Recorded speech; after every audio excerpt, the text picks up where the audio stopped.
Good morning. Am I audible? Yes, sir. Yes, sir. So, how was yesterday's test? It was supposed to be easy. Is it correct? Yes, sir. Yes, sir. Yes. Do remember that these marks reflect on your mark sheet, and these are internal tests. So, some care we have to take. I'll not speak much about it. Hope it was easy for you. Is it correct?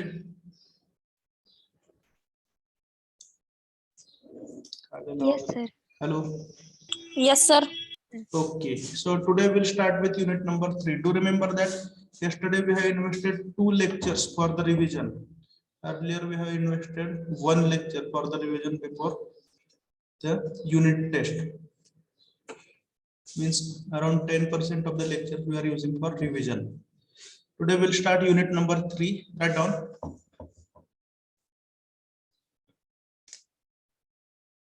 Unit number 3. Analysis of pin jointed plane frames. याच्यातल्या प्रत्येक शब्दाचा आपण अर्थ समजावून घेणार आहे title of the chapter मध्ये. Right now note down the syllabus. We are suppose to learn it for 6 hours. Keep on noting. 6 तासात हा शिकणं अपेक्षित आहे. Today is lecture number 43. तुम्हाला माहिती पाहिजे की विद्यापीठाने 40 लेक्चर मध्ये सिलेबस संपवायला सांगितलेला आहे. आपण 42 लेक्चर मध्ये किती चॅप्टर शिकलोय फक्त? 2. 2. ठीक आहे, त्यामुळे फास्ट किंवा स्लो ह्याच्यावर चर्चा मला वाटतं अपेक्षित नाही. Okay. Analysis of pin jointed plane frames, hours 6, marks 12. If you are facing exam of 70 marks, these are with option. Write down the syllabus 3.1.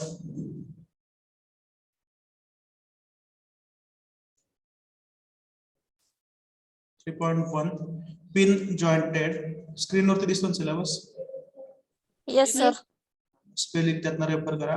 Pin jointed statically determinate. Pin jointed statically determinate plane trusses. Dash करून लिहा. Perfect frames. You'll understand all these things while discussing the chapter. Comma, assumptions.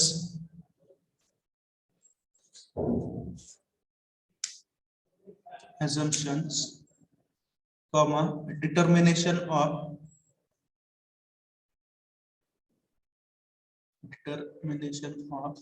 nature and magnitude of a force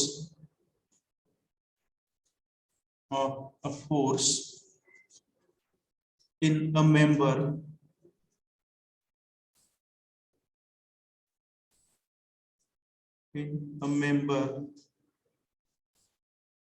comma, simple process,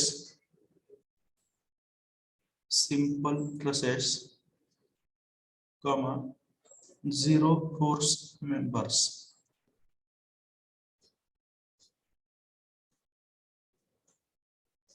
It will deal with 4 marks. We will complete it within 2 hours. हे काय आहे? Basic theory. It can be completed in 2 hours. याच्यामध्ये पुढे एक तुम्हाला point लिहिलेला दिसतो, blooms level म्हणून दिसतो. तर Bloom's level, Bloom was a scientist and he has defined Bloom's taxonomy. तर त्याच्यामध्ये लर्निंग जे असतं त्याच्या 6 लेवल्स सांगितले. ठीक आहे. Understanding, remembering, analysing, applying, designing वगैरे वगैरे. ठीक आहे. तर हे जे सुरुवातीची थिअरी आपण शिकतो हे ब्लूम्स लेवल 1 आणि 2 म्हणजे हे बेसिक लर्निंग आहे. ठीक आहे. फायनल लेवल काय असेल तर तुम्ही जे शिकलेले आहे ते तुम्हाला फील्ड वरती अप्लाय करता यावं लागेल. ते थर्ड इयर किंवा फायनल इयर मध्ये असतात त्या लेवल्स. ठीक आहे. At this level first year आपला अंडरस्टँडिंग आणि रिमेंबरिंग ह्या 2च गोष्टी असतात. ठीक आहे. 3.2 अनालिसिस ऑफ रेकॉर्डिंग चालू आहे का? Yes, sir. Yesterday's first lecture have forgot to make its recording. त्यामुळे कालच्या लेक्चरचं 1 मिनिटाचं रेकॉर्डिंग आहे. ओके, सो ते काय रिव्हिजनच होती युनिट 1 ची, त्यामुळे त्याचं काय रेकॉर्डिंग नसलं तरी चालेल. ओके, तर ते कालचं जे लेक्चर होतं पहिलं 7 फेब्रुवारी ना, त्याची Yes, sir. त्याची युट्यूब लिंक नाही बघितली तर चालेल, पण त्यामध्ये 1 मिनिटाचं रेकॉर्डिंग आहे. Okay, I forgot to record it. 3.2 analysis of trusses. Analysis of trusses by method of joints. By method of joints, comma, method of sections. Method of sections and graphical method. And graphical method. So on this you can have a problem of 8 marks. You are supposed to complete it within 4 hours. म्हणजे बघा 4 तासात जर breakup म्हणलं तर पहिल्या 1 तासामध्ये explanation आणि नंतर पुढे 3 तासात 3 प्रॉब्लेम, असं साधारण प्लॅनिंग होऊ शकते याचं. Okay, this is about the syllabus. Okay, shall we start the discussion now? Yes, sir. Yes, sir. So first we'll try to understand what is the meaning conveyed by the title of the chapter. So title of the chapter is analysis of pin jointed plane frames. ठीक आहे, तर frame म्हणजे काय असतं, तर तुम्ही पाहिलं असेल की मोठे ऑडिटोरियम वगैरे असतात, त्याच्यावरती मेटॅलिक शीट्स असतात, पत्रे, बरोबर आहे की नाही, आणि त्याला सपोर्ट देणारे असे मेटॅलिक रॉड्स दिसतात, जे असे ट्रायंग्युलर शेप मध्ये आपल्याला दिसतात. पाहिलं हे, तर त्याला आपण काय म्हणतो, फ्रेम म्हणतो किंवा ट्रस म्हणतो. ज्याच्यामध्ये काय, तर नंबर ऑफ मेंबर्स म्हणजेच काय, metallic rods are joint to each other, याला आपण फ्रेम किंवा ट्रस म्हणतो. प्लेन फ्रेम म्हणजे काय, तर ज्याच्यामध्ये सर्वच्या सर्व ते जे रॉड्स असतात ते एकाच व्हर्टिकल प्लेन मध्ये असतात. बरोबर आहे, म्हणजे तुम्ही जर तो पत्र पाहिला असेल ऑडिटोरियमचा वगैरे, आणि त्याच्या खाली असे ट्रायंग्युलर शेप मध्ये मेंबर जोडलेले असतात, तर यू कॅन इमॅजिन त्या सर्व जे रॉड्स असतात त्यांना कंटेन करणारे एकच व्हर्टिकल प्लेन असतात. Are you getting? Yes, sir. तर त्या प्रकारच्या फ्रेमला काय म्हणतात, प्लेन फ्रेम असं म्हणतात. ठीक आहे, पिन जॉईंटेड म्हणजे काय, तर त्याच्यामध्ये जे सर्व मेंबर्स असतात किंवा मेटॅलिक रॉड असतात, ठीक आहे, ते एकमेकांना कसे जॉईन केले असतात, पिन किंवा हिंज नसतात, क्वचित प्रसंगी ते वेल्डिंग पण केलेले असतात. ठीक आहे, तर ज्या फ्रेम मध्ये, म्हणजे ज्या फ्रेम एका प्लेन मध्ये कंटेन होऊ शकतात, ठीक आहे, ज्याच्यामधले सर्व मेंबर्स एकमेकांना पिन किंवा हिंजने जॉईंट केलेले आहेत, त्यांचं आपल्याला अनालिसिस करायचं आहे. Is it understood?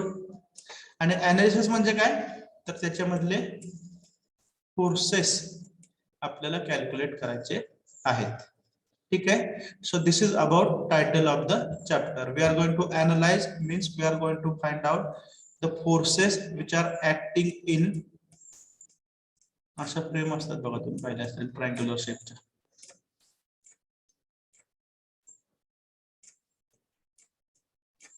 तर या फ्रेम मध्ये जे काही सर्व मेंबर्स आहेत किंवा रॉड्स आहेत, त्याच्यामध्ये ऍक्ट होणारे फोर्सेस आपल्याला कॅल्क्युलेट करायचे आहेत. This is what will do at the end of this chapter.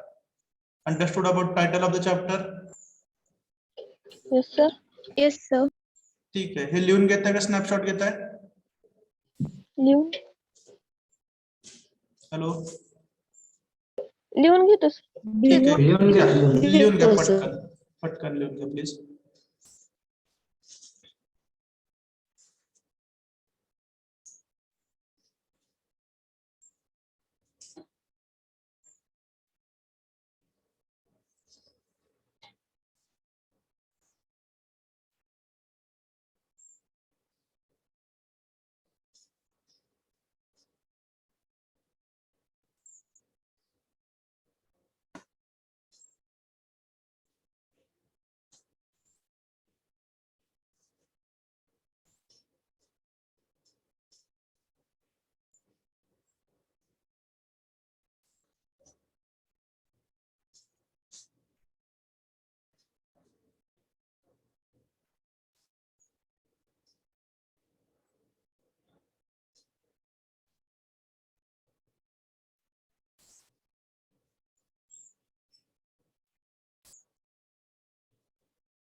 So we have understood title of the chapter and what we are supposed to do in this chapter.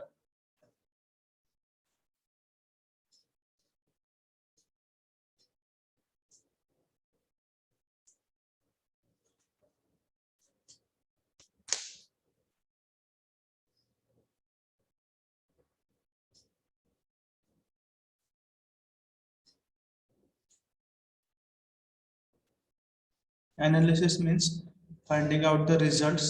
Bracket मध्ये forces असं म्हणू शकतो. काय find out करायचं तर forces find out करायचे. Right is bracket forces. Pin jointed members म्हणजे काय? एखादा ट्रस जर असा असेल, ट्रस म्हणजे काय? नंबर ऑफ मेटॅलिक रॉड्स ज्यांना आपण मेंबर्स म्हणतो, joint to each other. Triangular shape मध्ये असतात एकमेकांना जोडलेले. तर हे एकमेकांना कसे जॉईन केले, त्यांचे जॉईंट कसे आहेत?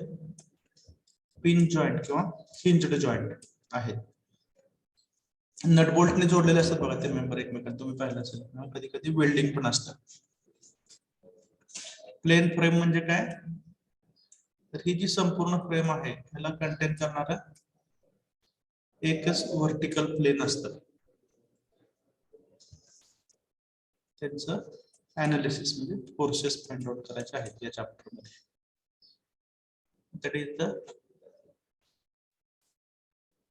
description about title of the chapter. Shall we continue? Yes, sir. Yes, sir. Now, central idea of the chapter. याच्यामध्ये आपल्याला काय काय शिकायचं तर what are the different types of frames? ह्या ज्या फ्रेम असतात त्याचे कोणकोणते टाइप्स आहेत हे आपण शिकणार आहे, जे लगेच आपण शिकतोय. आणि त्यांचं अनालिसिस. ठीक आहे. अनालिसिस म्हणजे काय? पुन्हा एकदा फाइंडिंग आउट द फोर्सेस. तर याच्यामध्ये दोन मेथड आहेत. पहिले आहे method of joints and method of sections. ठीक आहे. लिहून घेता एवढं पटकन, म्हणजे आपण लगेच सुरुवात करतोय. That is the content of this chapter. आणि याचं डिस्क्रिप्शन जास्त आता केलं तर फारसं लक्षात येणार नाही. But we can have overview what we are going to learn in this chapter.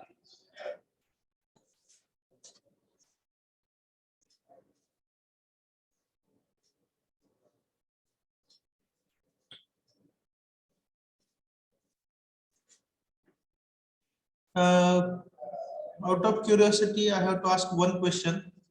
Many of the students might have completed 2 doses of vaccine. So at least in Pandharpur or nearby areas.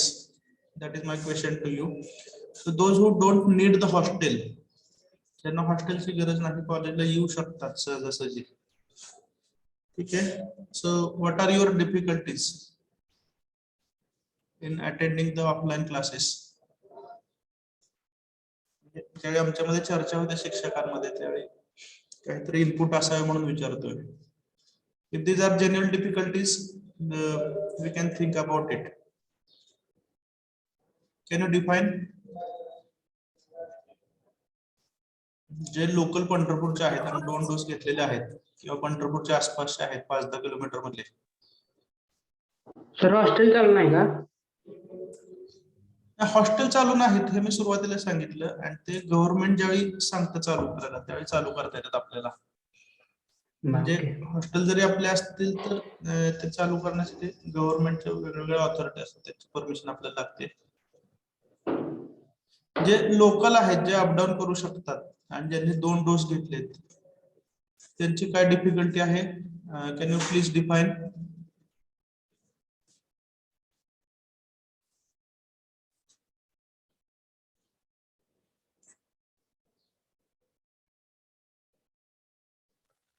म्हणजे sir वरून अजून आदेश आले नाहीत का hostel चालू करायचे ते? अरे बाळांनो, ज्या ज्या वेळी आपल्याला गव्हर्नमेंट कडनं, कलेक्टर कडनं, युनिव्हर्सिटी कडनं ज्या गोष्टी समजतात त्या आपण इमिडिएटली विद्यार्थ्यांना कन्व्हे करत असतो. या गोष्टीवरती विश्वास ठेवा. ठीक आहे. आता माझा प्रश्न स्पेसिफिक आहे की जे लोकल आहेत आणि 2 डोस झालेले आहेत लोकल लोकांना हॉस्टेलची गरज आहे का? सर मी काल आलतो पण कोण नाही म्हणून मी आज आलोच नाही. किती रोल नंबर किती? 19 आहे सर. मी होतो ना रे बाळांनो. होता तुम्ही, मी होतो की तुमच्या पशीच बसलेलो कालच. हा तसं नाही, मी काय म्हणतोय शिक्षक असल्यानंतर तुम्हाला दुसऱ्या कोणाची काय गरज आहे? हा ओके ओके. बरं अटेंडन्स तुमचं लिहिणार आम्ही. बाकीच्यांची हा. काय काळजी करायचं कारण नाही. आपण या बाळांनो असं करू नका ना. चालते चालते सर.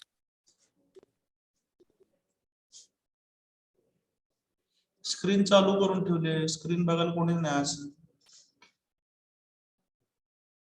धनराज हा येस सर. स्क्रीन तुमच्यासाठी चालू करून ठेवली, तुम्ही दिसतच नाही. कुठे राहिला? रांजणीच आहे सर. राज जवळ चालत येऊ शकताय. हा सर. चला शॅल वी कंटिन्यू. लिहून झाले? Yes, sir. And whatever you say is right, but it does not mean that coming to the college is impossible. Local लोकांनी, जवळपासच्या लोकांनी यायला हरकत नाही. सर बी प्रॅक्टिकल कॉन्फिडंट, कुठल्याही प्रकारची भीती घेऊ नका. आणि प्रॅक्टिकल होत नाही सर. हा प्रॅक्टिकल प्रॅक्टिकलचं कसं असतं, आपण नॉर्मली आपण सगळ्या सिलेबस कंट्रोल मध्ये आला का नाही, मग आपण प्रॅक्टिकल घेत असतो. त्याला आपण व्हर्च्युअल लॅब म्हणून आपल्याला सॉफ्टवेअर आहेत.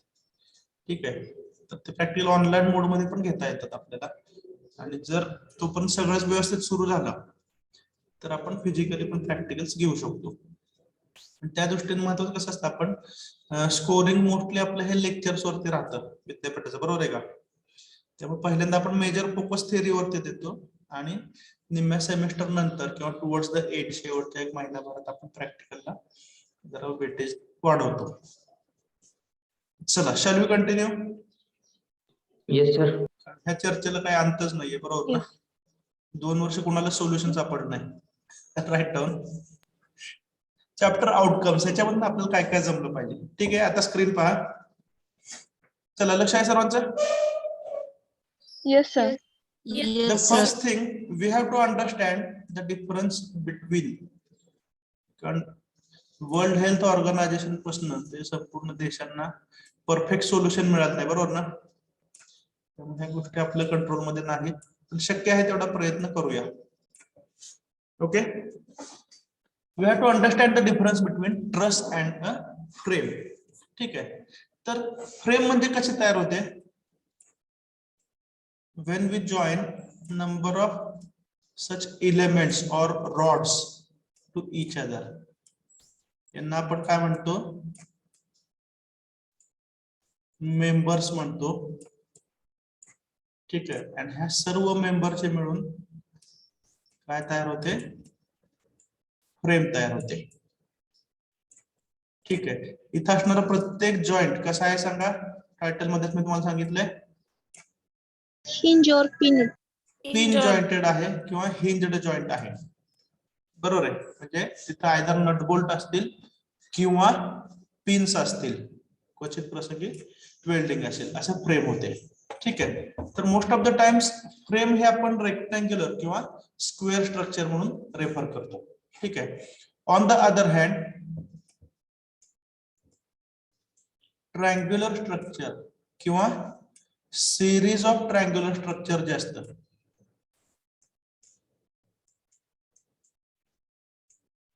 It is called as truss. ठीक आहे, तर बघा इथं तुम्हाला ट्रस दिसतोय, तर याच्यामध्ये तुम्हाला काय दिसतंय? You are having number of triangles 1 2 3 4, समजतंय? असे सिरीज ऑफ ट्रायंगल्स एकमेकांना जोडल्यानंतर जे स्ट्रक्चर किंवा जी फ्रेम तयार होते त्याला स्पेसिफिक नाव काय आहे? ट्रस. तर ट्रस ही बेसिकली फ्रेमच आहे. फक्त ट्रसचं कॅरेक्टरिस्टिक काय आहे? It is having number of triangles connected to each other. लक्षात आलंय? ट्रस हा बेसिकली काय आहे? फ्रेमच आहे, पण त्याच्यामधले जे छोटे छोटे कॉम्पोनंट्स आहेत हे कुठल्या शेप मध्ये आहे? ट्रायंग्युलर. लक्षात येत आहे? आणि Yes, sir. फ्रेम मध्ये मोस्ट ऑफ द टाइम्स जे काही छोटे छोटे कॉम्पोनंट्स असतात ते कसे असतात? रेक्टँग्युलर किंवा स्क्वेअर शेप मध्ये असतात. So this is the basic difference between frame and the truss. ठीक आहे, मोठमोठ्या आरसीसी बिल्डिंगचे उदाहरण दाखवलंय. तर त्याच्यामध्ये जे फ्रेम तयार होते, हे फ्रेम कसे तयार होते, व्हर्टिकल मेंबर्सला आपण काय म्हणतो, कॉलम म्हणतो, आणि Column. हॉरिझॉन्टल मेंबरला काय म्हणतो, बीम म्हणतो. तर फ्रेम, कॉलम आणि बीमचं कॉम्बिनेशन म्हणजे काय झालं, फ्रेम झालं. आणि ट्रायंग्युलर जे मेंबर्स असतात मेटॅलिक, त्यांच्यापासून तयार होणारं जे स्ट्रक्चर आहे त्याला काय म्हणतो आपण, ट्रस म्हणतो. ठीक आहे, ट्रस हा फ्रेमचाच एक टाइप आहे, त्याच्यामध्ये स्पेसिफिकली मेंबर्स कसे असतात, ट्रायंग्युलर शेप मध्ये जॉईन केलेले असतात. Is that clear? त्याच्यानंतर मेथड ऑफ जॉईंट्स आणि मेथड ऑफ सेक्शन्स, ह्या दोन्ही मेथड आपण परवा दिवशी मे बी चालू करतोय.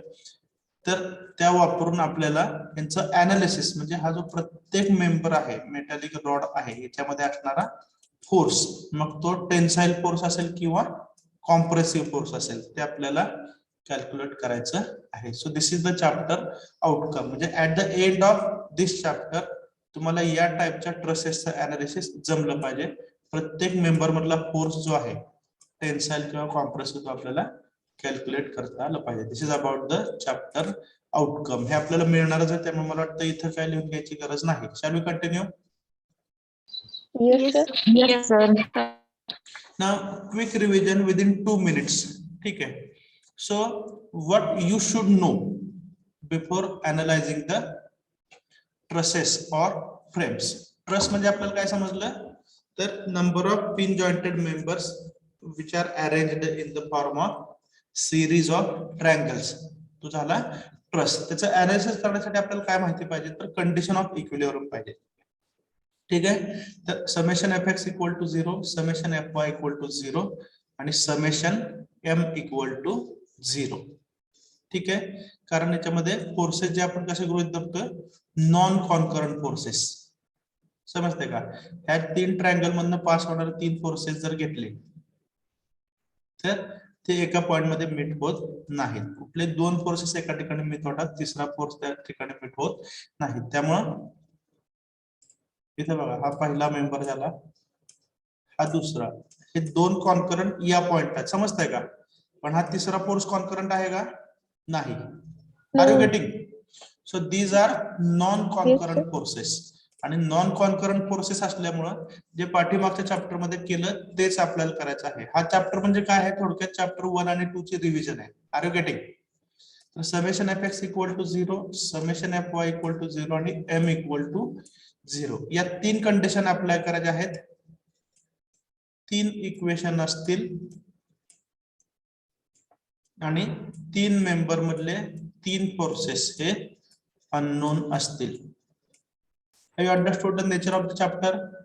एकदम सोपा चॅप्टर Yes, आहे. sir. जे पूर्वी केले तेच करायचे आहे. ट्रायंगल असेल एक, त्याच्यामध्ये 3 फोर्सेस अननोन असतील. सुरुवातीला सपोर्ट रिएक्शन काढायचे, जसं आपण पूर्वी काढत होतो सेकंड चॅप्टर मध्ये, आर ए, आर बी वगैरे.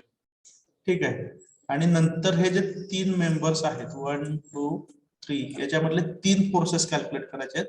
3 अननोन आहेत आणि इक्वेशन किंवा कंडिशन्स ऑफ इक्विलिब्रियम किती आहेत, 3 आहेत. That is the simple what we can say overview of this chapter. ठीक आहे, then you should know types of support. Simple support आपल्याला माहिती आहे, in which the beam is resting on the support, आणि जो सपोर्ट आणि beam याच्यामध्ये कुठल्याही प्रकारचा जॉईंट नाही, only one reaction at a point. Roller support when you are expecting lateral movement of the beam. Okay, so in this case roller support, there will be only one reaction perpendicular to the plane on which the roller is resting. जाऊन पुढे कालच revise झालेलं आहे. Hinged pin मध्ये 2 reaction असतात, one horizontal one vertical. चला continue. Yes sir. Fixed Yes, sir. Support मध्ये 3, one vertical, one horizontal and one resistive moment. Just a minute, सब्जेक्टशी संबंधित मेसेज मला आलाय.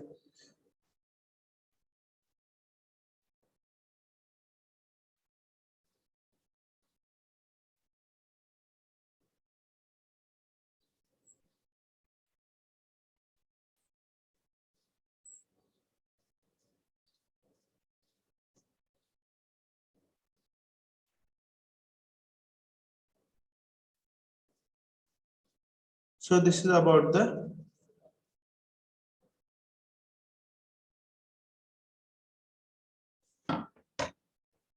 रिएक्शन्स. ठीक आहे, हे सगळं आपल्याला माहिती आहे. टाइप्स ऑफ लोडिंग आपल्याला माहिती आहे. पॉइंट लोड, इन्क्लाइंड असेल तर रिझॉल्व्ह करायचा, बरोबर ना. ईयूडी असेल तर तो इक्विव्हॅलंट पॉइंट लोड मध्ये कन्वर्ट करायचा, यूव्हीएल असेल तर इक्विव्हॅलंट पॉइंट लोड मध्ये कन्वर्ट करायचा. याची रिव्हिजन काय नको, खालच झालेलं आहे. चालू continue. Yes, sir. Okay, so it is assumed that, एकच मिनिट.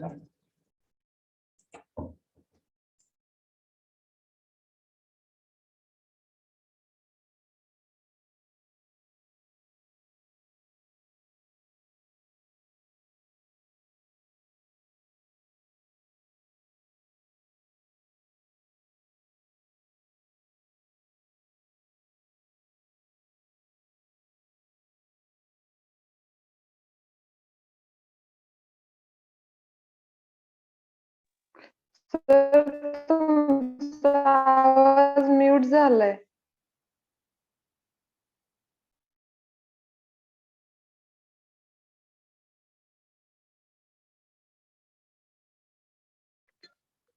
सर आवाज येत नाही.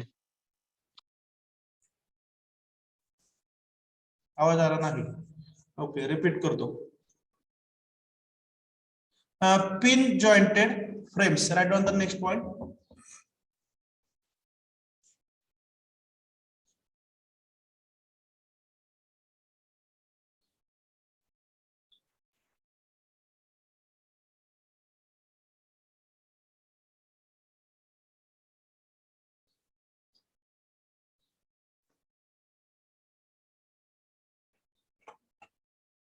चला, shall we continue. Yes. Pin jointed, आता लक्ष द्या. Pin jointed plane frame. ठीक आहे, तर फ्रेम म्हणजे आपल्याला काय समजलंय की number of metallic components they are joint to each other. तर रेक्टँग्युलर फॉर्म मध्ये असतील किंवा ट्रायंग्युलर फॉर्म मध्ये असतील. ठीक आहे, हे झालं फ्रेम. ठीक आहे, त्यानंतर प्लेन फ्रेम म्हणजे काय, तर हे जे सर्व मेंबर आहेत 1, 2, 3 आणि 4, ह्या चारही मेंबरना कंटेन करणार एकच प्लेन आहे. समजतंय, याला काय म्हणतात, प्लेन फ्रेम म्हणतात. ठीक आहे, आणि पिन जॉइंटेड याचा अर्थ काय, तर दोन मेंबर्स किंवा दोन रॉड्स ज्या ठिकाणी जोडलेले आहेत, तो जॉइंट कुठल्या प्रकारचा आहे, Pin joint. Pin joint. Pin joint किंवा हिंज्ड जॉइंट आहे. तर पिन जॉइंटेड प्लेन फ्रेम आपल्याला समजलं. तर याच्यामध्ये काय असतं, स्लेंडर मेंबर्स असतात. स्लेंडर मेंबर्स म्हणजे काय, तर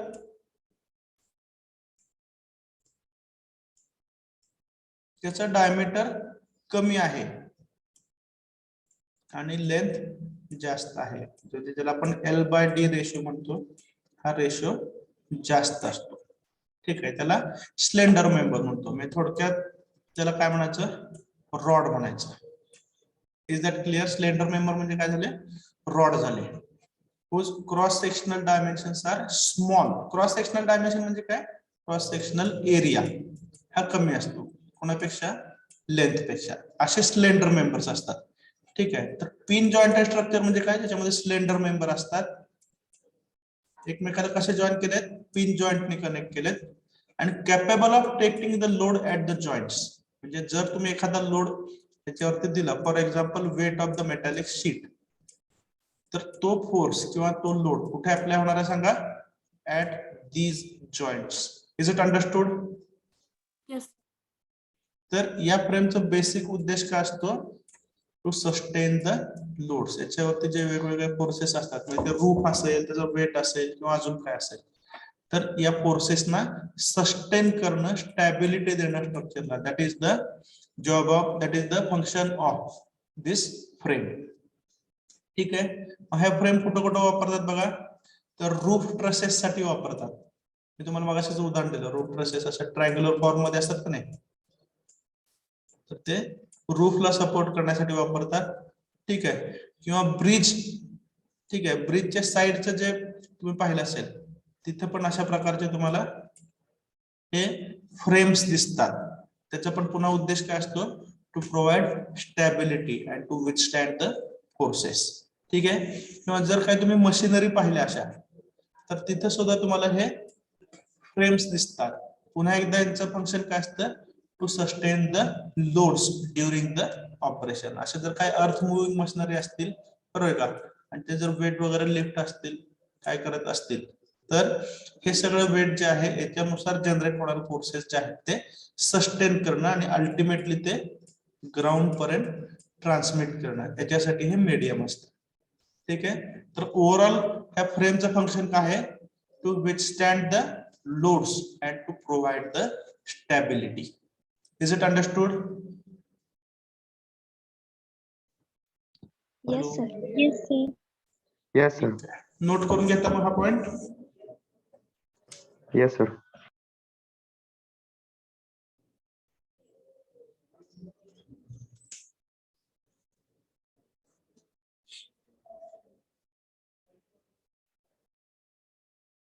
So this is about pin jointed plane frame. Plane frame means all the members will lie in a single plane.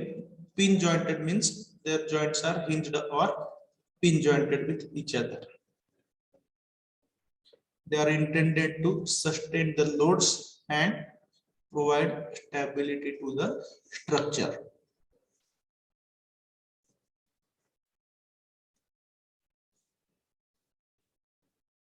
जे सस्टेन केलेले लोड्स आहेत ते अल्टिमेटली कुठे ट्रान्समिट होतात, वॉल किंवा फ्लोर कडे.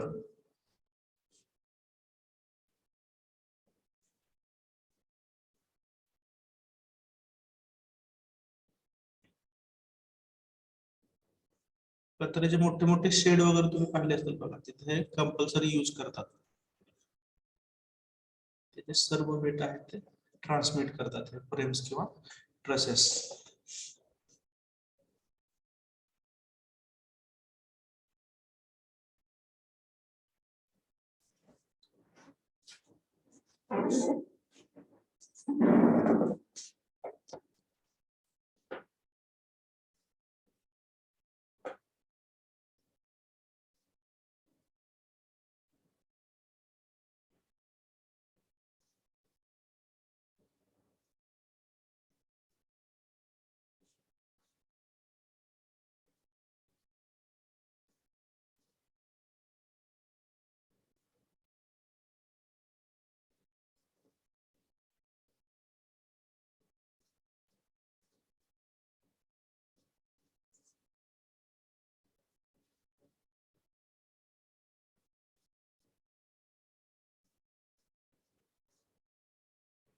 So we are step by step understanding the different terms and their meaning. Comfortable till now? Yes, sir. Yes, sir.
Is it over? Yes, sir. Yes, sir.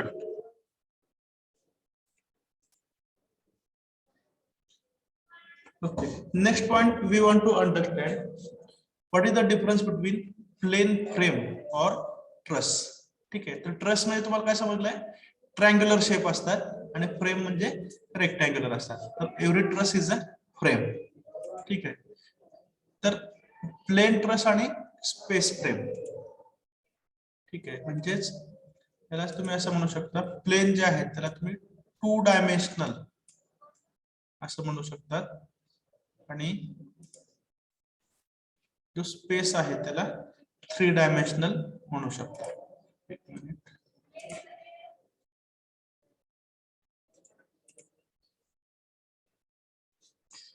तर if you observe this particular frame, ही जर frame तुम्ही पाहिली तर तुमच्या लक्षात येईल की याच्यामधले जे सर्व मेंबर्स आहेत, मेंबर्स म्हणजे काय सोप्या भाषेत, हे सगळे रॉड्स समजताय ना, ह्या सर्व रॉडला कंटेन करणार एकच प्लेन आहे.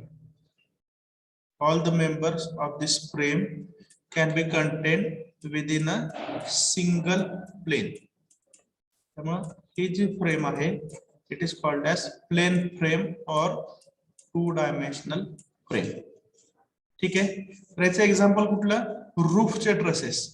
मी तुम्हाला सांगितलं की ऑडिटोरियम असेल किंवा मोठं गोडाऊन वगैरे असेल, तिथे जे पत्रे असतात त्यांना सपोर्ट करणारा फ्रेम जे असतात, त्याचे सर्वचे सर्व मेंबर जे आहेत त्यांना कंटेन करणारा एक व्हर्टिकल प्लेन असतं. हे आपल्या नेहमीच्या बघण्यातलं आहे. ठीक आहे, किंवा ब्रिजचे ट्रसेस असतात, ब्रिजच्या साईडला जे ट्रसेस तुम्हाला दिसतात, बरोबर आहे, त्याच्यामध्ये सुद्धा सर्वच्या सर्व जे मेंबर असतात,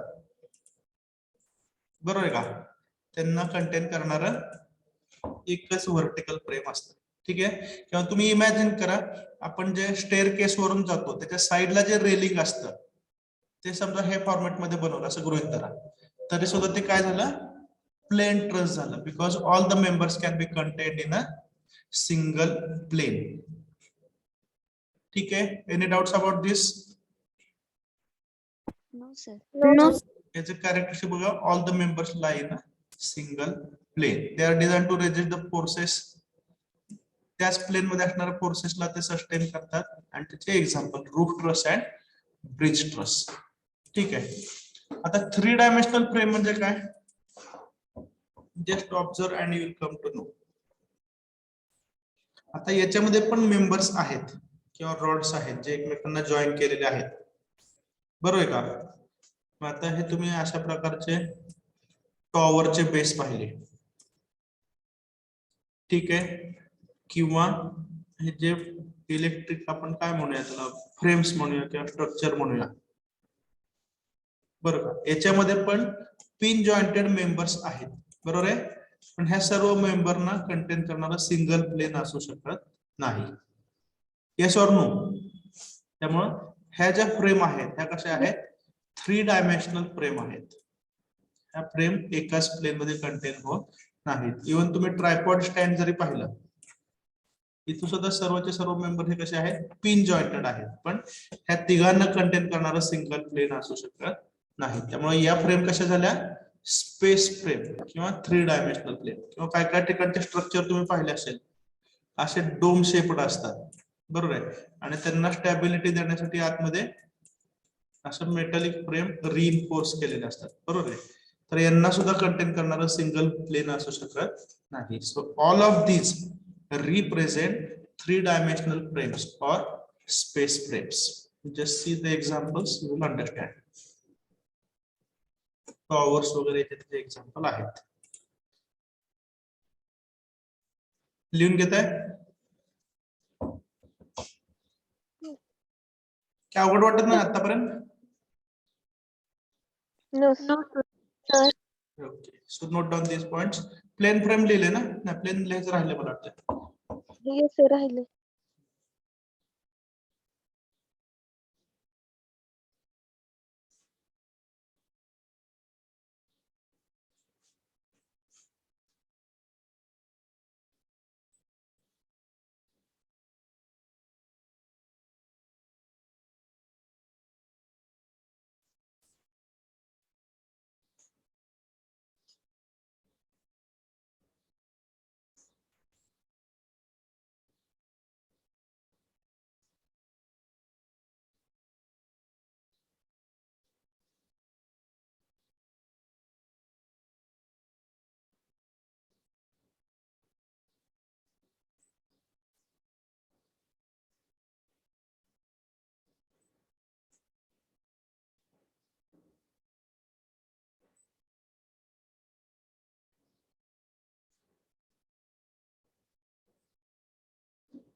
Yes, sir.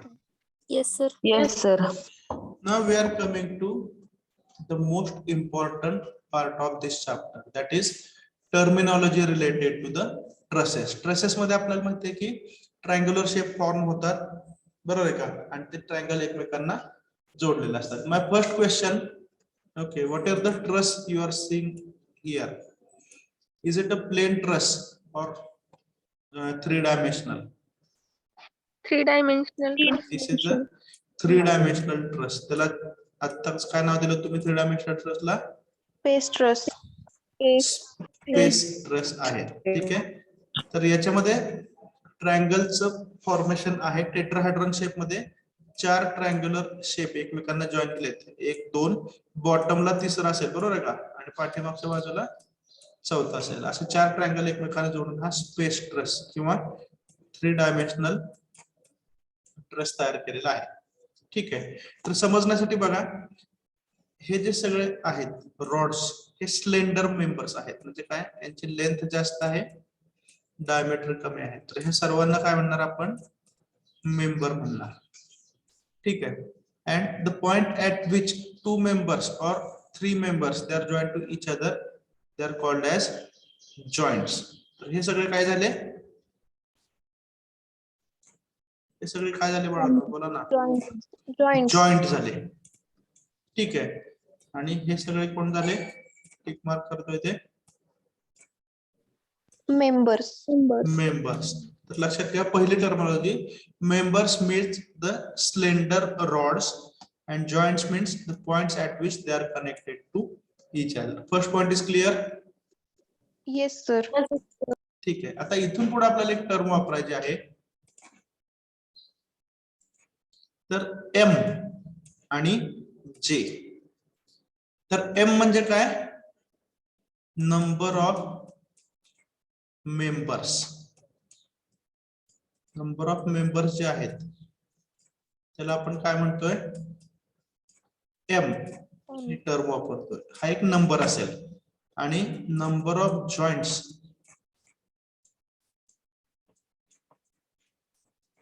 हा पण एक नंबर असेल, बरोबर ना. त्याला आपण काय टर्म वापरणार आहे? जे. J. लक्षात आलं? Yes, sir. ठीक आहे, तर पुन्हा एकदा ते सांगितलं रिजिड फ्रेम कशी तयार झाली. फ्रिक्शनलेस पिन्स वापरल्यात आणि ट्रायंगल्स तयार झाले, आणि त्यापासून काय तयार झाला? ट्रस. हे एक्सप्लेन केले. ठीक आहे, तर ट्रायंगुलर फॉर्म मध्येच काय करतात, तर ट्रायंगल स्ट्रक्चर हे मोस्टली रिजिड असतं. ठीक आहे, आणि एक्सटर्नल लोड अप्लाय करताना ते स्टेबल कंडिशन मध्ये राहतात. त्यामुळे ट्रायंगुलर शेप्स हे बऱ्याच वेळा प्रेफर केले जातात while forming the truss. Shall we continue? महत्वाचं काय लक्षात ठेवलं? एम म्हणजे काय? नंबर ऑफ मेंबर्स और नंबर ऑफ रॉड्स, आणि J means number of Joint. Joints. ठीक आहे, next thing we want to understand is statically determinate frame. ठीक आहे, तर डिटर्मिनेट याचा अर्थ काय? ह्या फ्रेमच्या अनालिसिस मध्ये तुम्हाला अल्टिमेटली काय करायचंय? You have to find out. काय फाइंड आउट करायचं सांगा ह्या सगळ्या अनालिसिस मध्ये? Forces. फोर्सेस फाइंड आउट करायचे. हे जे सर्व मेंबर आहेत त्यांच्यावरती जर आपण लोड अप्लाय केला तर या मेंबर्स मध्ये किती फोर्सेस येतील, ते टेन्साइल फोर्सेस असतील का कॉम्प्रेसिव्ह असतील, हे आपल्याला मिळवायचं आहे. So analysis is dealing with finding out the forces. तर डिटर्मिनेट याचा अर्थ काय? तर साध्या सोप्या भाषेत we can determine all the forces. ठीक आहे, म्हणजे ज्या फ्रेम मध्ये सर्वच्या सर्व मेंबर्स मध्ये ऍक्ट होणारे फोर्सेस तुम्ही कॅल्क्युलेट करू शकता. ठीक आहे, ते कॅल्क्युलेट कसे करणार हो? तर आपल्याला माहिती आहे कंडिशन ऑफ इक्विलिब्रियम आहेत. ठीक आहे, प्रत्येक वेळी काय करा? 1 by 1 हे ट्रायंग्युलर फ्रेम विचारात घ्या. ठीक आहे, 3 इक्वेशन 3 अननोन. याचे अनालिसिस झाले, काय करा? पुढच्या ट्रायंगल कडे जावा. पुन्हा एकदा 3 इक्वेशन 3 अननोन, त्यापैकी एक ऑलरेडी तुम्हाला इथं मिळालं असेल, ते तुम्हाला समजेल पुढच्या स्टेप मध्ये. Are you getting? तर कंडिशन ऑफ इक्विलिब्रियम वापरून असं तुम्ही जर सिरियली प्रत्येक ट्रायंगलचं अनालिसिस करत गेला तर तुम्हाला काय मिळेल? प्रत्येक मेंबर मध्ये ऍक्ट होणारा फोर्स मिळेल. Is that clear? Yes, sir. So Yes, this is sir. the type of frame in which we can determine all the forces, ज्याला आपण काय म्हणतो, कम्प्लीट अनालिसिस म्हणतो. ठीक आहे. तर अशा फ्रेम ज्यांचं कम्प्लीट अनालिसिस किंवा सर्वच्या सर्व फोर्सेस मिळवणं हे कंडिशन ऑफ इक्विलिब्रियम वापरून करता येतं. That is statically determinate. तर ऑफकोर्स जिथं ट्रायंगल्स आहेत त्या स्टॅटिकली डिटर्मिनेट फ्रेम असतात, कारण 3 इक्वेशन 3 अननोन हा फॉर्म्युला आपल्याला समजलेला आहे. याच्याच एक्झॅक्टली अपोजिट आहे स्टॅटिकली इनडिटर्मिनेट फ्रेम. ठीक आहे. फॉर एक्झाम्पल तुम्ही अशी एक रेक्टेंग्युलर फ्रेम घेतली. आता अननोन फोर्सेस किती झाले हो? 4 झाले. यस और नो? आणि कंडिशन ऑफ इक्विलिब्रियम किती झाल्या? 3. म्हणजे सर्वच्या सर्व फोर्सेस तुम्ही कॅल्क्युलेट करू शकता का? No, sir. Is it clear? So the types of frames in which you cannot make the complete analysis. Complete analysis means you cannot find out all the forces by using the 3 conditions of equilibrium. हे static equilibrium आणि हे stationary असतात frames. So you understood the meaning? सांगा मग statically determinate म्हणजे काय? Complete analysis can be made by using conditions of static equilibrium. त्या कुठल्या कुठल्या कंडिशन आहेत? Summation fx equal to 0, summation fy equal to 0 आणि summation m equal to 0. या 3 कंडिशन वापरून ज्यांचं अनालिसिस कंप्लीट होऊ शकतं त्या काय झाल्या? Statically determinate frame. ह्या मोस्टली ट्रायंग्युलर फॉर्म मध्ये असतात. Statically indeterminate frame, complete analysis or finding of all the forces cannot be done by using these conditions of equilibrium. लक्षात आले? Yes, sir. Yes, sir. ठीक आहे. 2 मिनिट राहिले त्यामुळे आता पुढचा पार्ट होऊ शकणार नाही. Will complete it tomorrow. वेळ घालवू नको दुसऱ्या लेक्चरचा. आता पण जे काय शिकवलं ते समजलंय? Yes, sir. Yes, sir. Yes, sir. Okay, so I'll take the attendance.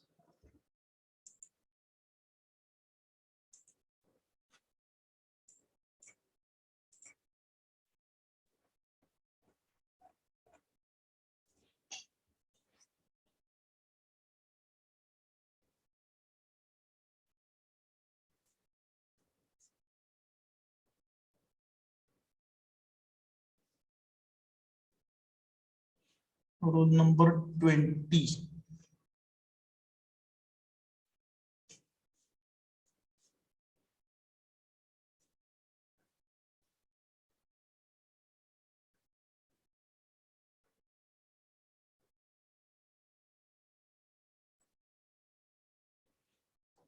To 20, 42, 45. 20 आहेत प्रेझेंट. ठीक आहे. 42, 45, 49.